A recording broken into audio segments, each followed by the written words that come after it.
Each morning, A wakes up in a different body. There's never any warning about who it will be, but A is used to that. Never get too attached, avoid being noticed. Do not interfere. And that's fine until A wakes up in the body of Justin and meets Justin's girlfriend, Rhiannon.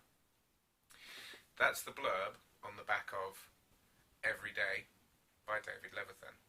I sometimes describe it to friends as Quantum Leap with extra teen angst.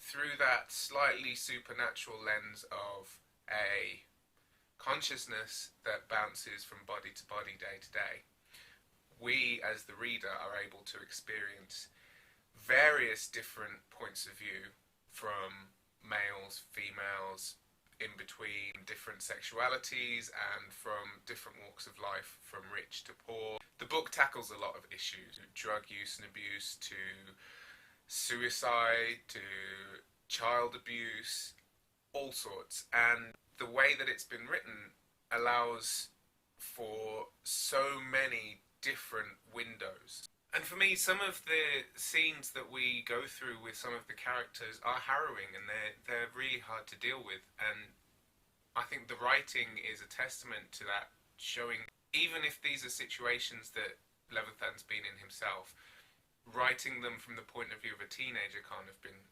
easy, and the points of view of so many different teenagers really give it depth and kind of a human edge that I haven't felt in writing for a while. And though we stick with A as our main narrator character, and A certainly has a voice, the elements of the other people into whose body A leaps are definitely there, and they are strong.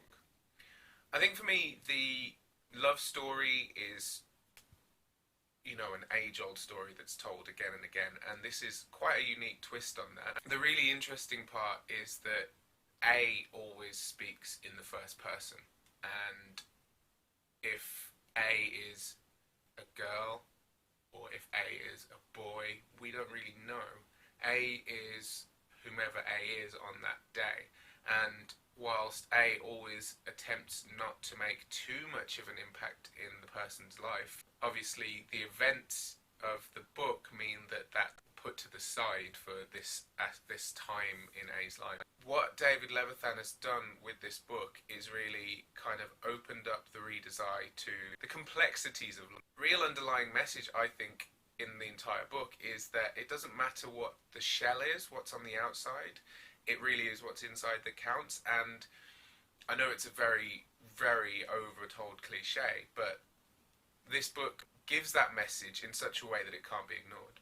Whilst all of this love story is going on and A is dealing with all of that drama, there is still that supernatural element, and there's still the questions going through, why is this happening to me? Have I never had my own body? And is there anyone else out there? And, the answers to those questions obviously bring up more questions for A, and without going into any spoilers, it's really kind of dark. So I think that all in all, the book has, your standard YA stuff with just enough of a twist to make it really, really interesting and, a real page turner.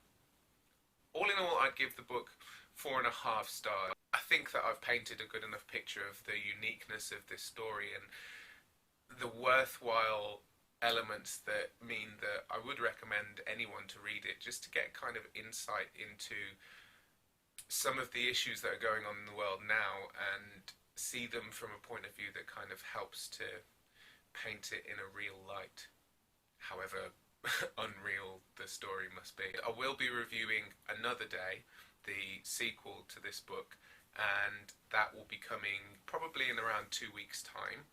In the meantime, look out for new faces on the channel as we start to bring those on board. Thanks for watching, and I'll see you again soon.